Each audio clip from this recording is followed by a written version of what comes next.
નમસ્કાર વિદ્યાર્થી મિત્રો, હું બીએસસી સર બ્રાઇટ સ્કૂલ મોડાસાથી. વિદ્યાર્થી મિત્રો, આજથી આપણે ધોરણ 11 સ્ટાર્ટ કરવા જઈ રહ્યા છીએ.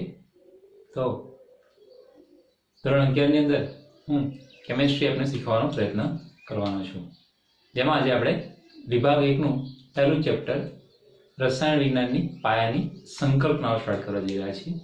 વિદ્યાર્થી મિત્રો, આ ચેપ્ટર ખૂબ જ અગત્યનું છે. આ ચેપ્ટર ગુજરાત બોર્ડ, ત્યારબાદ JEE, નીટ દરેક બાબતોમાં ખૂબ જ ઉપયોગી છે.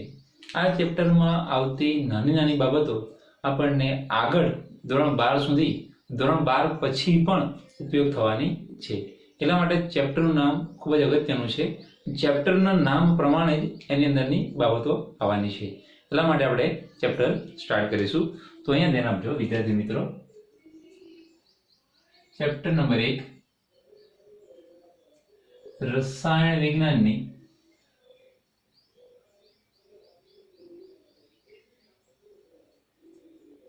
પાયાની સંકલ્પનાઓ.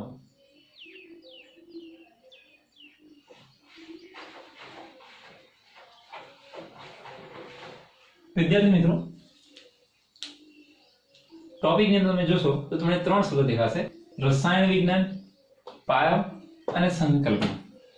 આ 3 શબ્દને પણ સમજવાનો પ્રયત્ન કરીશું. જ્યારે આપણે કોઈ પણ સબ્જેક્ટ વિશે અભ્યાસ કરતા હોય, જ્યારે કોઈ પણ ટોપિક વિશે અભ્યાસ કરતા હોય, ત્યારે જેનું હેડિંગ છે, જેનું ટાઇટલ છે, એ શું કહેવા માંગે છે એ પણ સમજવું જરૂરી છે. જે આપણને ઘણી બધી માહિતી પ્રોવાઈડ કરતું છે, ઘણી બધી માહિતી આપણને આપતી હોય છે. જેમ કે વાત કરીએ, સૌથી પહેલા આ શબ્દથી મિત્રો તમે પરિચિત હશો, પાયો શબ્દ. પાયો શબ્દ એટલે બેઝ, આપણે એને કહીએ છીએ બેઝ, તો બેઝિક કહીએ, પાયો. બરાબર છે. આ શબ્દનો ઉપયોગ ક્યાં કરીએ છીએ? મોટા ભાગે ઘરની બનાવટની અંદર. તો મિત્રો, જ્યારે ઘર બનાવીએ છીએ ત્યારે આપણે સૌથી પહેલા શું કરીએ છીએ? એનો પાયો નાખીએ છીએ. એને શું નાખીએ છીએ? પાયો, કે જેના કારણે કુદરતી આફતો સામે કે વિકટ પરિસ્થિતિઓમાં એ ઘર ટકી શકે, જેના કારણે મજબૂત બની શકે. એમ કેમિસ્ટ્રી શીખવા માટે પણ એનો પાયો મજબૂત કરવો જરૂરી છે. તો સાનો પાયો મજબૂત કરવાનો છે? જેમ પાયો મજબૂત કરવા માટે આપણે રેતી, સિમેન્ટ, સળિયા નાખી અને મજબૂત બનાવીએ છીએ, એમ પાયો મજબૂત કરવા માટે કેમિસ્ટ્રીમાં આવતી વ્યાખ્યાઓ, આવતા શબ્દોની સંકલ્પના એટલે કે કોન્સેપ્ટ ક્લિયર કરવો જરૂરી છે. એટલે કે એની સમજૂતી, એનો અર્થ મેળવવો જરૂરી છે, જે આપણને સમજૂતીના આધારે આપણને કેમિસ્ટ્રી શીખવામાં મદદરૂપ થશે. હવે વાત કરીશું રસાયણ વિજ્ઞાનની. તો રસાયણ વિજ્ઞાન જે છે, એ રસાયણ વિજ્ઞાનની આપણે વાત કરીએ તો કઈ કઈ બાબતો શીખવાના છીએ આપણે? તો સૌથી પહેલા વાત કરીએ એની ઉત્પત્તિ, એનો ઉદ્ભવ ક્યાંથી થયો. ત્યારબાદ રસાયણ વિજ્ઞાન એટલે શું? રસાયણ વિજ્ઞાન એટલે શું? ત્યારબાદ એ રસાયણ વિજ્ઞાનના ફાયદા શું મળે છે આપણને? આ 3 બાબતોનો આપણે ખાસ અભ્યાસ કરવાના છીએ. તો સૌથી પહેલા વાત કરીશું આપણે રસાયણ વિજ્ઞાનની ઉત્પત્તિ, કે એની ઉત્પત્તિ ક્યાંથી થઈ છે. તો સૌથી પહેલા વાત કરીએ રસાયણ વિજ્ઞાન, કે રસાયણ વિજ્ઞાન છે એટલે કે જે કેમિસ્ટ્રી છે, એ કેમિસ્ટ્રી, રસાયણ વિજ્ઞાન છે, એ મિસર દેશના પબ્લિક જે છે, મિસર દેશના લોકો છે, એ લોકોએ કેમિયા શબ્દ પરથી એને નામ આપવામાં આવ્યું છે. કેમિયા શબ્દનો અર્થ થાય છે કાળો, એટલે કે ત્યાંની જમીન કાળી હતી, જે ખૂબ જ અલગ અલગ તત્વો આપણને આપતી હતી. જે મિસર દેશના લોકો હતા, એ મિસર દેશના લોકો રસાયણો વિશે ખૂબ જ જ્ઞાન ધરાવતા હતા. રસાયણો વિશે ખૂબ જ જ્ઞાન ધરાવતા હતા, અને જેના કારણે એઓ એક રંગમાંથી બીજો રંગ કઈ રીતે મળે છે, એક ઘટકમાંથી બીજો ઘટક કઈ રીતે મળે છે, આ દરેક બાબતોનો તેમને ખાસ સમજૂતી હતી. ત્યારબાદ વાત કરીએ રસાયણ વિજ્ઞાન એટલે શું. હું તમને પૂછું કે રસાયણ વિજ્ઞાન એટલે શું, તમે તમારી દ્રષ્ટિએ શું જવાબ આપશો?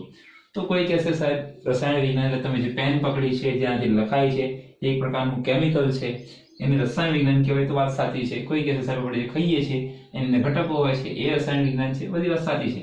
હવે સમજીએ ખાસ કરીને રસાયણ વિજ્ઞાન. તો રસાયણ વિજ્ઞાન બે રીતે સમજાઈશ. એક તો તમારી જે બુક છે NCERT NCERT મુજબ એની વ્યાખ્યાના આધારે સમજાવીશ, અને એક છે આપણે રોજિંદા જીવનની અંદર. તો સૌથી પહેલા આપણે સમજીશું રોજિંદા જીવનને આધારે. મિત્રો, તો જ્યારે રસાયણ વિજ્ઞાનની વાત કરી રહ્યા છીએ કે રસાયણ વિજ્ઞાન એટલે શું અને રસાયણ વિજ્ઞાનના રોજિંદા જીવનના આધારે વ્યાખ્યા સમજવી હોય તો મિત્રો આપણે સવારે જાગીએ અને સાંજે સૂઈ જઈએ ત્યાં સુધી આપણી આસપાસ, આપણી આંખોની આજુબાજુ જે કંઈ રચાય છે, જે કંઈ જોવા મળે છે, તે જે છે એ બધું કેમિસ્ટ્રીને સંલગ્ન છે, કેમિસ્ટ્રી સાથે જોડાયેલું છે. કઈ રીતે? તો સમજીએ. સવારે ઉઠતાની સાથે આપણે શાની જરૂર પડે છે? આપણને બ્રશ. તો બ્રશ શાનું બનેલું છે? પ્લાસ્ટિકનું. પ્લાસ્ટિક એટલે પોલિમર. પ્લાસ્ટિક એટલે પોલિમર. તો બ્રશની અંદર પણ કેમિસ્ટ્રી આવી ગયું. ત્યારબાદ આગળ વાત કરીએ આપણે કોલગેટ. બ્રશની સાથે કોલગેટ જરૂર પડે. ડાયરેક્ટ બ્રશ તો ઘસતા નથી આપણે, એટલે બ્રશની સાથે કોલગેટની જરૂર પડે. અને કોલગેટની અંદર વાત કરીએ તો કેમિકલ હોય છે સોડિયમ ફ્લોરાઇડ. સોડિયમ ફ્લોરાઇડ જે છે એ સોડિયમ ફ્લોરાઇડ દાંતને સાફ કરે છે. દાંતને સાફ કરે. અને બીજો એક ઘટક હોય છે તેની અંદર ટ્રાઇક્લોસાઇન, કે જે દાંતમાં રહેલા કીટાણુનો નાશ કરે છે. કીટાણુનો નાશ કરે છે. આમ ત્યાર પછી ઘણી બધી બાબતો જેમ છે કપડાં છે, આપણા મોબાઈલ છે, જે કંઈ બીજી બધી બાબતો છે, બધીનો ઉપયોગ આપણે કેમિસ્ટ્રી શીખવામાં મદદ થાય છે, એટલે કે કેમિસ્ટ્રી સાથે સંકળાયેલું છે. આ તો વાત કરીએ આપણે રોજિંદા જીવનની. હવે કોઈ કહેશે કે સાહેબ સવારે જાગીને સાંજે સૂઈ જઈએ, સવારે જાગીને સાંજે સૂઈ જઈએ ત્યાં સુધી જે કંઈ જોડાયેલું છે એ કેમિસ્ટ્રી સાથે સંકળાયેલું છે. તો સાહેબ આપણે રાત્રે સૂઈ ગયા પછી જે સ્વપ્ન આવે, જે સ્વપ્ન આવે છે એ શું ફિઝિક્સ છે? એ શું બાયોલોજી છે? એ શું કંઈ નવ તત્વ છે? હા મિત્રો, એ બધા સાથે કનેક્ટેડ તો છે જ, પરંતુ જે સ્વપ્ન આવે છે એ સ્વપ્ન જ્યારે રાત્રે સૂઈ જાય છે ત્યારે મગજની અંદરથી કેટલુંક નાનું સૂક્ષ્મ પ્રમાણમાં દ્રવ્ય, સૂક્ષ્મ પ્રમાણમાં નાનું કેમિકલ એ ડેવલપ થાય છે, જેના કારણે આપણને સ્વપ્ન આવે છે. એટલે કે સવારે જાગીએ અને સાંજે સૂઈ જઈએ ત્યાં સુધી આપણી આસપાસ જેટલું કંઈ રચાય છે એ બધું આપણે કેમિસ્ટ્રી સાથે સંલગ્ન છીએ એમ કહી શકીએ છીએ. આપણે જ્યારે આપણે કોઈને મળીએ છીએ, જેમ કે મમ્મીને મળીએ, પિતાને મળીએ, ભાઈને મળીએ, બહેનને મળીએ, બરાબર, જેને પણ આપણે મળીએ છીએ એ વ્યક્તિ સાથે આપણે જ્યારે એને જોઈએ છીએ ત્યારે એના પ્રત્યે આપણને મનની અંદર કંઈક ભાવ ઉત્પન્ન થાય છે. એ પણ કેમિસ્ટ્રીને સંલગ્ન છે એમ કહી શકીએ છીએ. આમ ટૂંકમાં કેમિસ્ટ્રી એકલું નથી, સમજો, કેમિસ્ટ્રી એકલું નથી. એ ફિઝિક્સ, બાયોલોજી, કેમિસ્ટ્રી, આ ત્રણ સબ્જેક્ટો એકબીજા સાથે ચાલે છે. એટલે એમ ના કહી શકીએ કે કેમિસ્ટ્રી એકલું જ આગળ ચાલે છે, ફિઝિક્સ એકલું જ આગળ ચાલે છે, બાયોલોજી એકલું આગળ ચાલે છે. ત્રણ એકબીજા સાથે સંલગ્ન છે એમ કહી શકીએ છીએ. તો આ વાત આપણે કરી રસાયણ વિજ્ઞાનની રોજિંદા જીવનના આધારે વાત કરી. હવે વાત કરીશું NCERT ને આધારે, જે ખૂબ જ અગત્યનું છે મિત્રો. અહીંથી આપણે હું ચેપ્ટર સ્ટાર્ટ કરું છું. અત્યારે જે માહિતી આપી એ માત્ર સમજૂતી હતી. હવે વાત કરીશું આપણે મિત્રો NCERT મુજબ આપણે એને સમજવાનો પ્રયત્ન કરીએ કે કેમિસ્ટ્રી એટલે શું છે.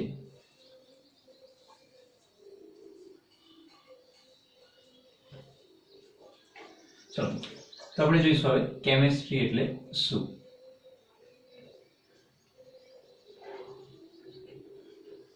કેમિસ્ટ્રી એટલે શું? એટલે કે રસાયણ વિજ્ઞાન એટલે શું. મિત્રો લખતા રહેજો સાથે સાથે, વિડીયો પોઝ કરીને સાથે સાથે લખતા પણ રહેજો, નોટ્સ પણ બનાવતા રહેજો, જે તમને રિવિઝન કરવામાં ઉપયોગી બનશે. તો રસાયણ વિજ્ઞાન એટલે શું? તો રસાયણ વિજ્ઞાન એ અણુઓનો રૂપાંતરનું વિજ્ઞાન છે. મતલબ કે એક અણુમાંથી બીજો અણુ બને, બીજા અણુમાંથી ત્રીજો અણુ બને. એક અણુ હોય એ અણુઓનું રૂપાંતર બીજા કશાકમાં કરીએ. દાખલા તરીકે વાત કરીએ, સમજીએ આપણે કે રસાયણ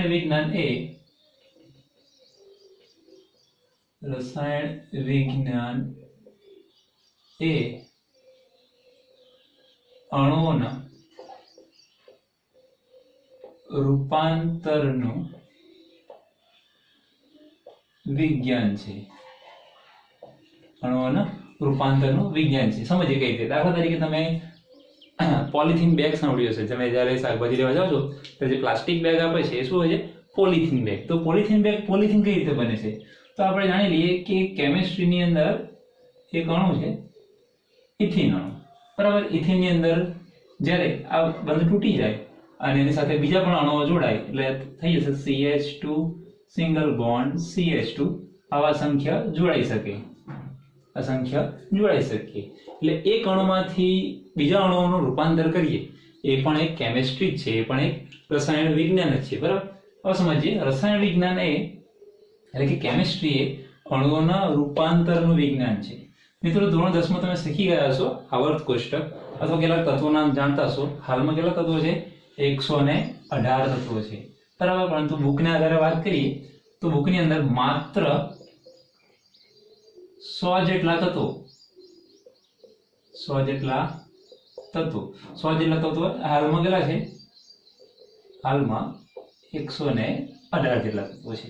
એટલે કે માત્ર 100 જેટલા તત્વો તમે જાણી ગયા, સમજી ગયા તો કેમિસ્ટ્રી આવડી ગયું એવું છે નહીં। માત્ર 100 જેટલા તત્વો રસાયણ વિજ્ઞાન નથી,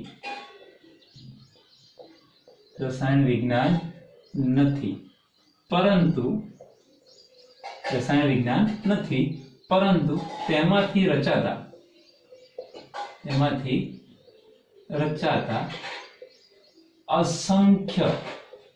અસંખ્ય પ્લોટ ઓફ ગમે તેવા અઢળક બની શકે, તેમાંથી રચાતા અસંખ્ય વૈવિધ્યસભર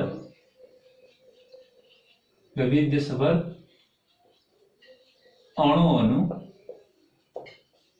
વિજ્ઞાન છે। એટલે કે રસાયણ વિજ્ઞાને અણુઓનું રૂપાંતરનું વિજ્ઞાન છે। એક અણુમાંથી બીજા અણુમાં રૂપાંતર કરી શકાય। માત્ર 100 જેટલા તત્વો તમને આવડી ગયા એટલે તમને કેમિસ્ટ્રી આવડી ગયું એવું નથી। એટલે કે માત્ર 100 જેટલા તત્વો રસાયણ વિજ્ઞાન નથી, પરંતુ એ અણુઓમાંથી, એ તત્વોમાંથી, એ 100 તત્વોમાંથી રચાતા અસંખ્ય વૈવિધ્યસભર અણુઓનું વિજ્ઞાન છે। આ વ્યાખ્યા રોવાલ્ડ હોફમેન નામના વૈજ્ઞાનિકે આપી હતી। રોવાલ્ડ હોફમેન નામના વૈજ્ઞાનિકે આપી હતી। ઉદાહરણ લઈએ આપણે, ઉદાહરણ તરીકે કે 118 તત્વો આપણને ખબર છે કે 118 તત્વો માત્ર વિજ્ઞાન નથી। દાખલા તરીકે લઈએ કે સોડિયમ એકલું લઈએ તો રસાયણ વિજ્ઞાન થઈ જતું નથી, કાર્બન એકલો લઈએ, ઓક્સિજન લઈએ તો આટલું આવડી ગયું એટલે રસાયણ વિજ્ઞાન ના। આમાંથી રૂપાંતર પામતો, આમાંથી શું રૂપાંતર પામશે તો આપણને ખબર છે Na2CO3 sodium carbonate, sodium carbonate એટલે સોડિયમના 2 અણુ, કાર્બનનો 1 અણુ અને ઓક્સિજનના 3 પરમાણુ, સોડિયમનો 2 પરમાણુ, કાર્બનનો 1 પરમાણુ અને ઓક્સિજનના 3 પરમાણુઓ જોડાય છે ત્યારે શું બને છે? Sodium carbonate. એટલે આવા જે તત્વો છે એકલો રસાયણ વિજ્ઞાન નથી, પરંતુ એમાંથી બનતા અણુઓનું વિજ્ઞાન છે રસાયણ વિજ્ઞાન। તો મિત્રો અત્યારે આપણે જોયું આના કેટલાક શબ્દોની ઓળખ મેળવી, ત્યારબાદ રસાયણ વિજ્ઞાન જે આ ખાસ અગત્યની વ્યાખ્યા છે મિત્રો કે રસાયણ વિજ્ઞાન એ અણુઓનું રૂપાંતરનું વિજ્ઞાન છે। માત્ર 100 જેટલા તત્વો એટલે કે હાલમાં 118 છે, તો 100 જેટલા તત્વો કે 118 તત્વો રસાયણ વિજ્ઞાન પૂર્ણ નથી થતું, પરંતુ એમાંથી જે રચાય છે અસંખ્ય અણુઓ એ અણુઓનું વિજ્ઞાન છે। બરાબર મિત્રો, તો આપણે આ વાત કરી, તમે ઝડપથી લખી દો।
ચલો વિદ્યાર્થી મિત્રો, આપણે અત્યારે વાત કરીએ એની વ્યાખ્યાની. હવે વાત કરીશું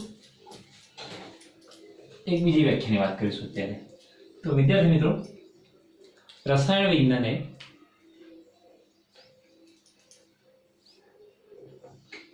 રસાયણ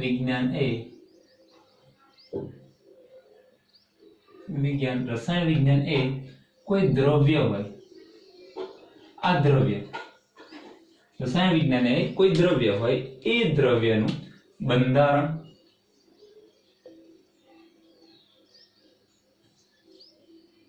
સંઘટન, ગુણધર્મો અને રાસાયણિક પ્રક્રિયા, રાસાયણિક માફ નથી લખતો, ખાલી રાસાયણિક પ્રક્રિયા લખી દીધું. રાસાયણિક પ્રક્રિયા સાથે સંકળાયેલું વિજ્ઞાન છે. એટલે કે રસાયણ વિજ્ઞાન એ કોઈ પણ દ્રવ્ય હોય, એ દ્રવ્યનું બંધારણ, સંગઠન, ગુણધર્મ અને રાસાયણિક પ્રક્રિયા સાથે સંકળાયેલું વિજ્ઞાન છે. હવે સમજીએ પહેલા તો દ્રવ્ય એટલે શું એ સમજવું જરૂરી છે. દ્રવ્ય સમજવું જરૂરી છે તો ખબર પડે ને દ્રવ્ય એટલે શું એ સમજવું જરૂરી છે. તો દ્રવ્ય એટલે કે જેને કદ હોય અને જગ્યા રોકે, જેને કદ હોય અને જગ્યા રોકે, જેને કદ હોય અને જગ્યા રોકે, અને શું કહેવાય આપણે? દ્રવ્ય કહેવાય. દાખલા તરીકે, ઉદાહરણ તરીકે લઈએ આપણે પેન, પેન્સિલ, એટલે કે જેને કદ છે ને જગ્યા રોકે છે. દાખલા તરીકે વાત કરું કે પેન, તો પેન નું મારા હાથ પર મૂકું, આનો તો કદ તો છે, કદ છે, બરાબર છે. એનો મારા હાથ પર મૂકું તો મારા હાથ પર એણે જગ્યા રોકી, એટલે મારે શું કહી શકાય?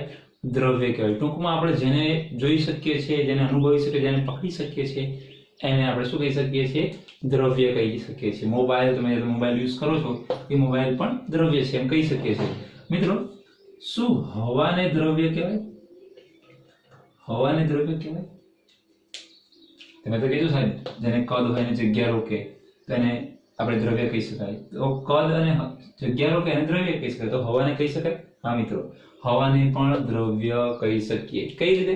તો એના માટે આપણને ખબર છે, એક પ્રયોગ જોઈએ કે એક દંડી લઈએ અને એની પર એક ફુગ્ગો હવા ભરી લટકાઈએ અને એક સાઈડ બીજો ફુગ્ગો લટકાવીએ આપણે, બરાબર?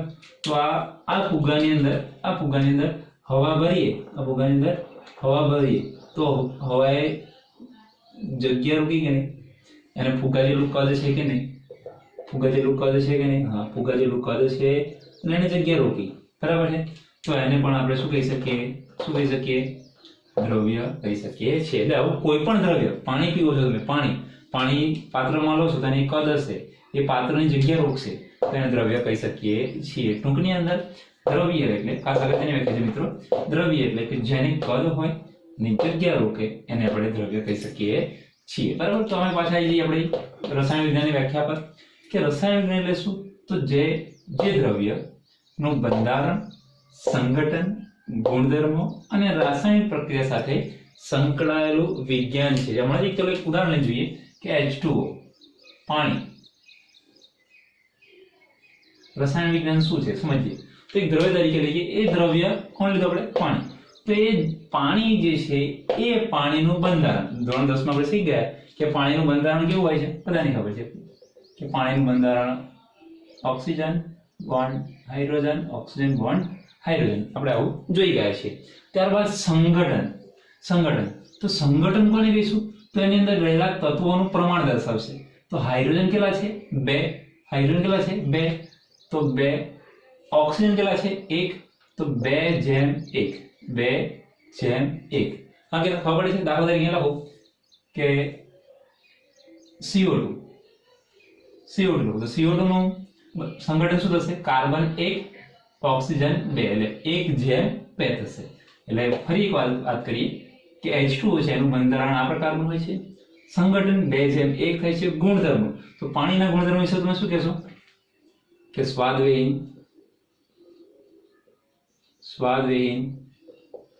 ગંધવિહીન, પછી રંગવિહીન, તમે આના ગુણધર્મો વગેરે તમે આપી શકશો. એટલે જે દ્રવ્ય છે એ દ્રવ્યનું બંધારણ, સંગઠન, ગુણધર્મ અને રાસાયણિક પ્રક્રિયા. હવે રાસાયણિક પ્રક્રિયાની વાત કરીએ, દાખલા તરીકે લઈ લઈએ કે કેલ્શિયમ ઓક્સાઇડ હોય ચૂનો કહીએ છીએ. કેલ્શિયમ ઓક્સાઇડ હોય એની અંદર હું પાણી નાખી દઉં, H2 ઉમેરી દઉં, તો શું થશે? તો જ્યારે હું આની અંદર H2 ઉમેરીશ તો હાઇડ્રોજન કેટલા છે? 2. ઓક્સિજન કેટલો છે? 1. એટલે આ એક ઓક્સિજન ને એક ઓક્સિજન કેટલા ઓક્સિજન થયા? 2. હાઇડ્રોજન કેટલા થયા? 2. એટલે શું બનશે? કેલ્શિયમ તો એક જ છે, તો કેલ્શિયમ 2 ઓક્સિજન ને 2 હાઇડ્રોજન, એટલે આપણે લખીએ 2 ઓક્સિજન અને 2 હાઇડ્રોજન એટલે OH ટ્વાઇસ કેલ્શિયમ હાઇડ્રોક્સાઇડ બને. શું બને? Calcium hydroxide. કેલ્શિયમ હાઇડ્રોક્સાઇડ એટલે રસાયણ વિજ્ઞાન શું છે? તો રસાયણ વિજ્ઞાન એ કોઈ પણ દ્રવ્ય હોય એ દ્રવ્યનું બંધારણ, સંઘટન, ગુણધર્મો અને રાસાયણિક પ્રક્રિયા સાથે સંકળાયેલું વિજ્ઞાન છે. મિત્રો અને શોર્ટમાં લખી દેજો.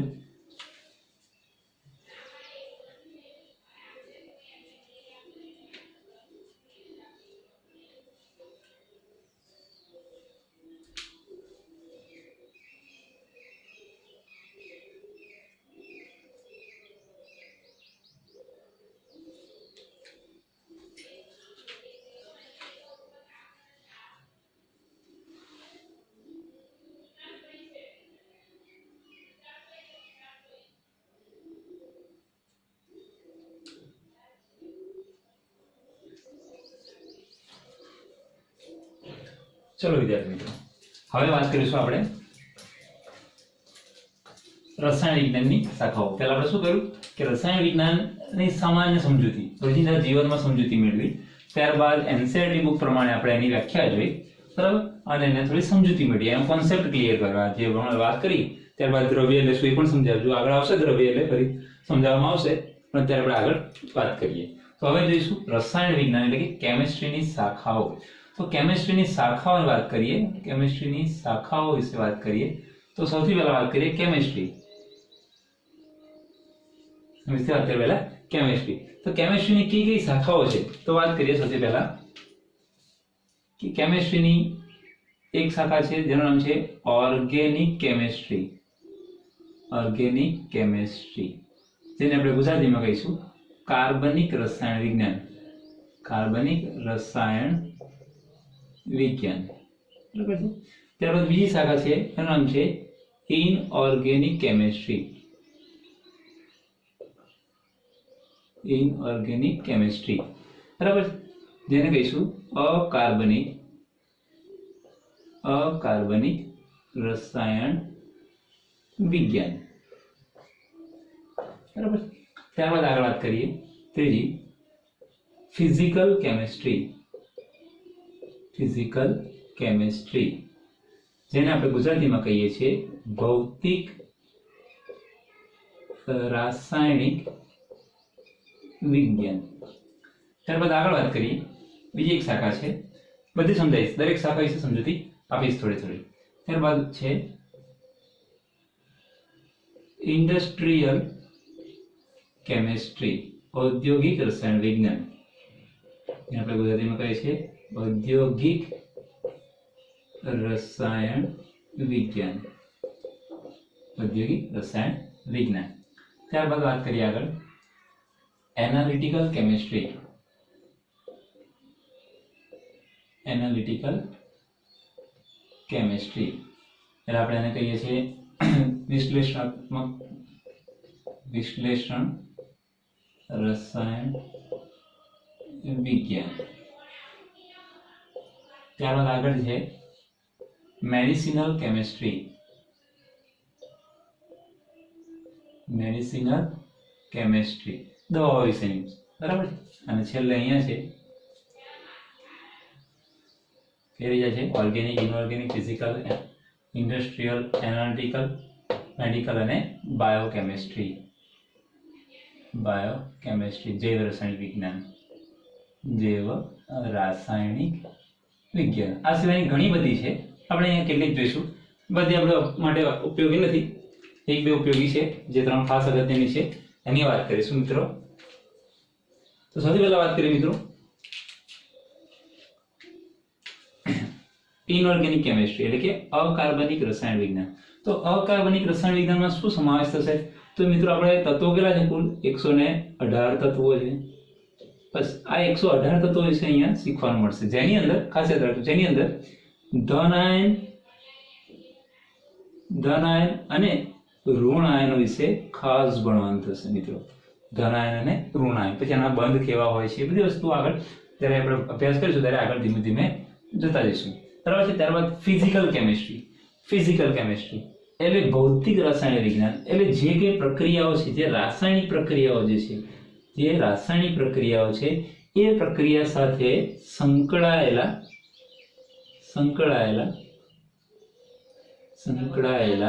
સિદ્ધાંતો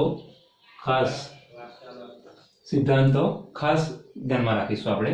ત્યારબાદ આગળ વાત કરીએ ઇન્ડસ્ટ્રીયલ કેમિસ્ટ્રી, ઔદ્યોગિક રસાયણ વિજ્ઞાન. એટલે આપણને ખબર છે કે ઉદ્યોગોમાં જુદી જુદી દવાઓ બને છે, જુદી જુદી મટીરિયલ બને છે, જુદી જુદી પ્રોડક્ટ બને છે, એ બધી વસ્તુને અહીંયા આગળ ઉત્પાદન સાથે સંકળાયેલું છે, જે ઉત્પાદન સાથે સંકળાયેલ છે.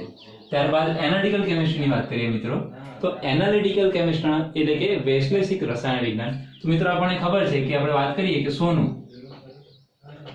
હા ને, સોનું દાખલા તરીકે હું તમને સોનું આપી દઉં અને સોનાની અંદર કેવું કે કેટલા કેરેટ સોનું છે, કેટલા કેરેટ ચાંદી છે, શોધી કાઢો. તો એ જે બધી બાબતોને ધ્યાનમાં રાખવામાં આવે છે, એનાલિટિકલ કેમિસ્ટ્રીના દ્વારા શોધવામાં આવે છે. ઔદ્યોગિક જે સંસ્થાઓ છે, જે ઔદ્યોગિક કેમિસ્ટ્રીને સંલગ્ન કંપનીઓ છે, એની અંદર ખાસ કરીને દવાની અંદર જે QC ડિપાર્ટમેન્ટ છે, ક્વોલિટી કંટ્રોલ ડિપાર્ટમેન્ટ, એની અંદર ખાસ ઉપયોગ લેવામાં આવે છે. મેડિસિનલ કેમિસ્ટ્રી આપણે જાણીએ છીએ કે દવાઓ સાથે સંકળાયેલ, દવાઓની બનાવટમાં ખાસ ઉપયોગી એવું આ એક શાખા છે કે જેમાં દવાઓની બનાવટ કરવામાં આવે છે, દવાઓની અસર ચેક કરવામાં આવે છે. બરાબર છે, જેની આગળ ચર્ચા આપણે કરવાના છીએ. ત્યારબાદ બાયોકેમિસ્ટ્રી એટલે કે જૈવ રસાયણ, એટલે કે શરીર સાથે સંકળાયેલ, ખાસ નીકળવા માટે અગત્યનું છે, શરીર સાથે સંકળાયેલ બાબતો અહીંયા શીખવામાં આવે છે. તો આ કેમિસ્ટ્રીની કેટલીક શાખાઓ જોઈએ છે. એમાંનું છેલ્લી જે શાખા છે ઓર્ગેનિક કેમિસ્ટ્રી, કાર્બનિક રસાયણ વિજ્ઞાન, કે જે ખાસ કરીને કાર્બન હાઇડ્રોજન પર ખૂબ જ અગત્યનો ભાર મૂકે છે.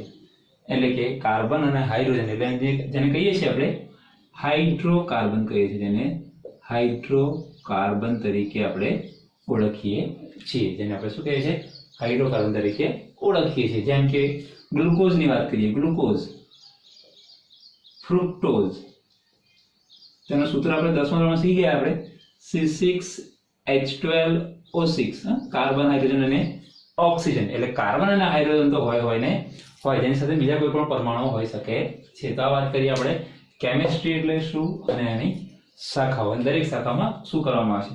આપણા માટે અગત્યની કઈ કઈ છે, ખાસ 11 અને 12મા ધોરણ માટે ખાસ ઓર્ગેનિક કેમિસ્ટ્રી, ઇનઓર્ગેનિક કેમિસ્ટ્રી અને ફિઝિકલ કેમિસ્ટ્રી, આ ત્રણ આપણે 11 અને 12મા ધોરણમાં શીખવાનો ખાસ આવશે. મેડિસિનલ કેમિસ્ટ્રીની વાત કરીએ તો એની બનાવટની અંદર ધોરણ 12 ની અંદર એક ચેપ્ટર આવશે, એની અંદર થોડું ડિટેલ આવશે એની અંદર, પણ ખાસ એટલું ઉપયોગી નથી.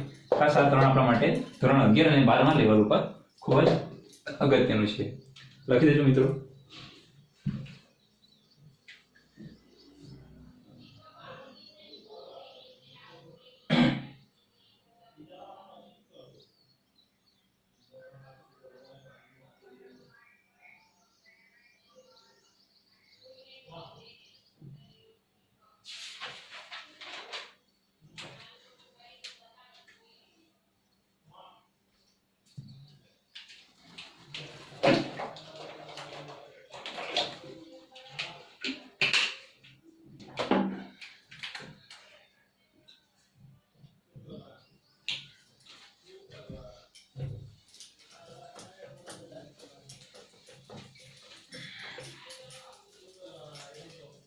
વિદ્યાર્થી મિત્રો રિપીટ કરતા રહેજો અને સંકલ્પનાઓ સ્પષ્ટ કરતા રહેજો, અને જો કંઈ ખ્યાલ ના આવે તો નીચે કમેન્ટ કરતા રહેજો.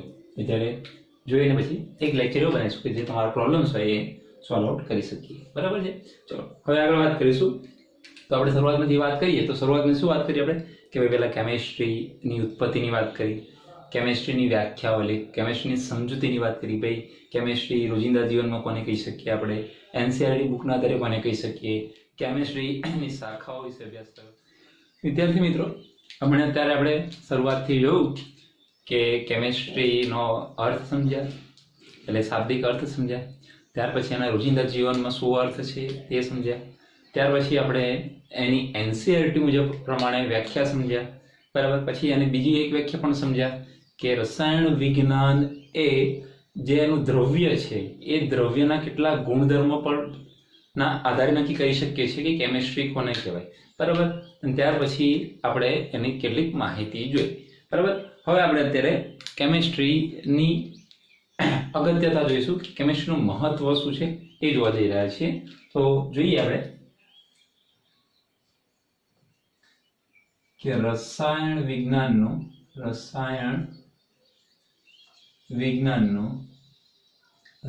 વિજ્ઞાનની અગત્યતા, મહત્વ અથવા મહત્વ. રસાયણ વિજ્ઞાનનું મહત્વ થતો રસાયણ વિજ્ઞાનની અગત્યતા જોઈએ, બરાબર છે. તો પહેલી અગત્યતા છે રસાયણ વિજ્ઞાનની. સૌથી પહેલી કે રસાયણ વિજ્ઞાન એ કુદરતને સમજવા માટે અને કુદરતનું વર્ણન કરવા માટે ઉપયોગી છે. ઉપયોગ કરવા માટે અગત્યનું છે. બીજું જોઈએ કે રસાયણ વિજ્ઞાન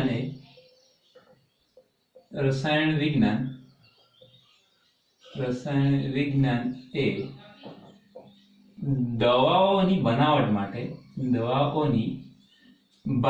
માટે ખૂબ જ અગત્યનું છે. કઈ રીતે? તો આપણે સિલેબસ પ્રમાણે વાત કરીએ, આમ તો બધી દવાઓ ફાર્માસ્યુટિકલ કંપનીમાં જેટલી બને છે એ બધી દવાઓ કેમિસ્ટ્રીના આધારે બને છે, પરંતુ આપણે જે સિલેબસમાં આપેલી છે એ બે દવાનું નામ અહીંયા ઉલ્લેખ કરીશું, જે પરીક્ષાની દ્રષ્ટિએ ખૂબ જ અગત્યનો પોઈન્ટ છે. મોસ્ટ આઈએમપી ક્વેશ્ચન છે કે જે પરીક્ષાની અંદર પૂછાતું હોય છે, એમસીક્યુ સ્વરૂપે પૂછાય, 1 માર્ક્સના ક્વેશ્ચનમાં પૂછાય. તો કઈ દવાઓ છે? તો ઉદાહરણ લઈ લઈએ એનું. ઉદાહરણ તરીકે સિસ્પ્લેટિન, નામે યાદ રાખજો મિત્રો, સિસ્પ્લેટિન અને ટેક્સોલ, આ બે દવા છે. અને ટેક્સોલ, સિસ્પ્લેટિન અને ટેક્સોલ કે જે કેન્સર જેવા ભયજનક રોગમાં, કેન્સરની સારવારમાં ઉપયોગી છે. કેન્સરની સારવારમાં એનો ઉપયોગિતા છે. ત્યારબાદ બીજી એક વાત કરીએ, AZT એટલે કે એઝિડોથાઇમિડિન કે જે ખાસ અગત્યનું નામ છે કે જે એઇડ્સ જેવા રોગની અંદર સારવારમાં ઉપયોગી છે. એઇડ્સની સારવારમાં ઉપયોગી છે. અત્યારે આપણે જાણીએ છીએ કે લોકડાઉન સ્થિતિની અંદર ખાસ કરીને અત્યારે જે રોગ ફેલાઈ ચૂક્યો છે, જે મહામારી ચાલે છે, એ રોગની અંદર જ્યારે એની રસી શોધવામાં આવશે, COVID-19 ની વાત કરીએ તો એની જ્યારે રસી શોધવામાં આવશે એ રસી પણ કેમિસ્ટ્રીના આધારે રસી શોધવામાં આવશે. અત્યારે પ્રયોગો ચાલુ છે ને, એટલે મોટાભાગની જે દવાઓ છે એ બધી દવાઓ રસાયણ વિજ્ઞાનના આધારે આપણને જાણવા મળે છે. તો આ બે દવાઓ ખાસ યાદ રાખજો, જે પરીક્ષાની દ્રષ્ટિએ ખૂબ જ અગત્યતા ધરાવે છે. ત્યારબાદ આગળ વાત કરીએ, બીજો એક મુદ્દો ખાસ, પોલિમરની બનાવટમાં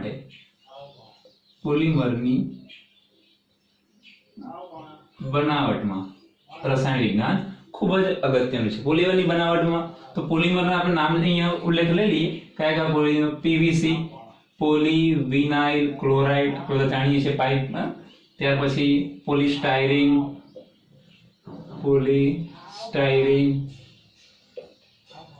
પોલિસ્ટર કપડા પહેરીએ છીએ આપણે, પોલિસ્ટર, પોલિથીન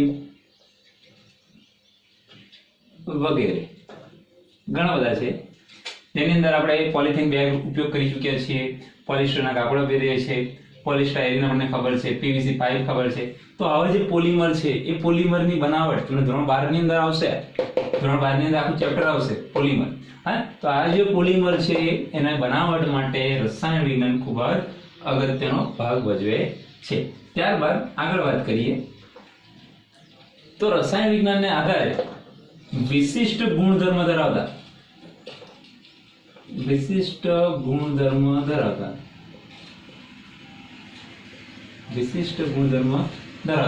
ગુણધર્મ એટલે કયા? તો પ્રકાશીય ગુણધર્મો, ચુંબકીય ગુણધર્મો,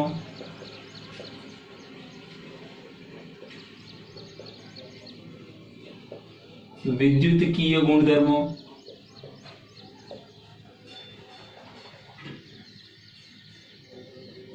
વગેરે જેવા ગુણધર્મો ધરાવતા વિશિષ્ટ પ્રકારના પદાર્થોની શોધખોળમાં વિશિષ્ટ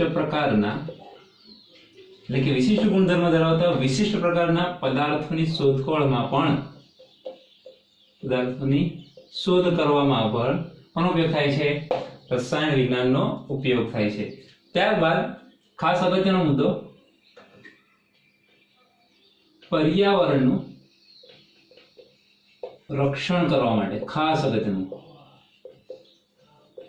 પર્યાવરણનું રક્ષણ કરવા માટે આ એક મુદ્દો અગત્યનો છે કે જે પરીક્ષાની દ્રષ્ટિએ MCQ માં કે 1 માર્ક્સના ક્વેશ્ચનની અંદર પૂછાઈ શકે છે. તો શું પૂછાશે પછી ત્યાં સમજીએ.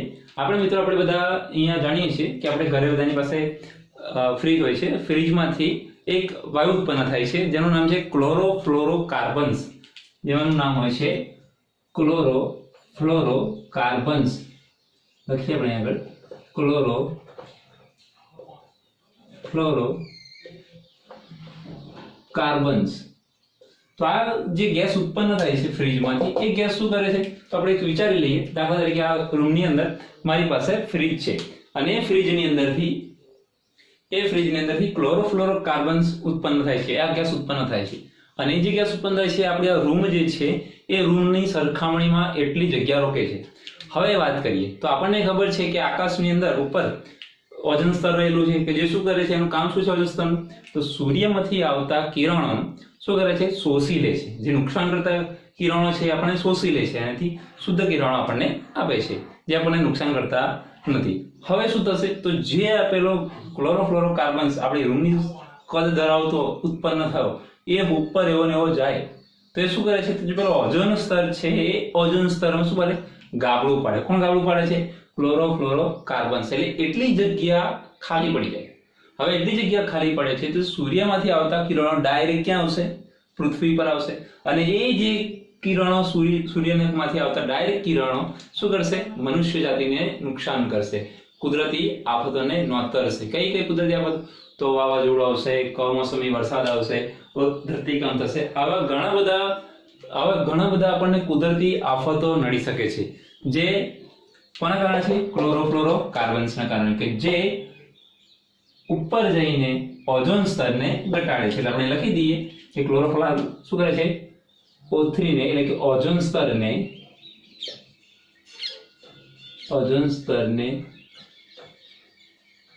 ઘટાડે છે. ઓઝોન સ્તરને ઘટાડે છે એટલે કે જે ક્લોરોફ્લોરોકાર્બન્સ છે ઓઝોન સ્તરને ઘટાડે છે જેથી કુદરતી આફતો આપણને મુસીબતનો સામનો કરવો પડે છે. હવે ફ્રીજ તો બધાને જરૂર છે એટલે બંધ થોડી કરી દેવાય. તો ફ્રીજ ચાલુ રાખવું પડે, ફ્રીજનો ઉપયોગ કરવો પડે, તો એમાંથી તો આ ઉત્પન્ન થાય છે.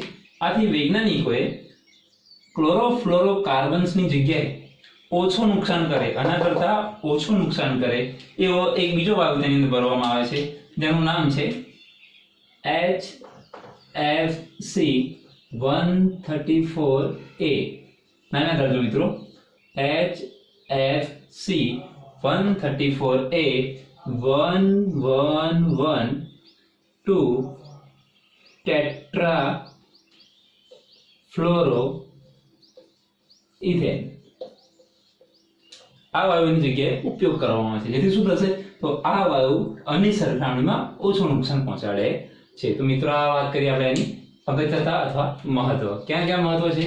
કુદરતને સમજવા માટે, એનું વર્ણન કરવા માટે. ત્યારબાદ દવાઓની બનાવટમાં ખાસ કરીને આ બે દવા યાદ રાખજો, સિસ્પ્લેટિન અને ટેક્સોલ, કે જે કેન્સરની સારવારમાં ઉપયોગી છે. ત્યારબાદ એઝિડોથાઇમિડિન કે જે એડ્સની સારવારમાં ઉપયોગી થાય છે. ત્યારબાદ રસાયણ વિજ્ઞાનનું મહત્વ ક્યાં વધારે છે? પોલિમરની બનાવટમાં. કયા કયા પોલિમર? પીવીસી, પોલિસ્ટાયરીન, પોલિસ્ટર, પોલિથીન વગેરે બધા. ત્યારબાદ જે વિશિષ્ટ ગુણધર્મ ધરાવતા હોય, જે વિશિષ્ટ પ્રકારના પદાર્થો છે એની શોધખોળ કરવા માટે પણ રસાયણ વિજ્ઞાનનું મહત્વ છે. ત્યારબાદ ખાસ અગત્યનો મુદ્દો, પર્યાવરણનું રક્ષણ કરવા માટે ક્લોરોફ્લોરોકાર્બન્સ કે જે આકાશમાં જઈને ઉપર જઈને ઓઝોન સ્તરને ઘટાડે છે, જે આપણને નુકસાન પહોંચાડે છે, કુદરતી આફતોને નોંધાવી આપે છે. એની જગ્યાએ આપણે કેવો ઉપયોગ કરી શકીએ છીએ? HFC 134A 111 2 ટેટ્રાફ્લોરોઇથેન. મિત્રો આટલું લખી દેજો.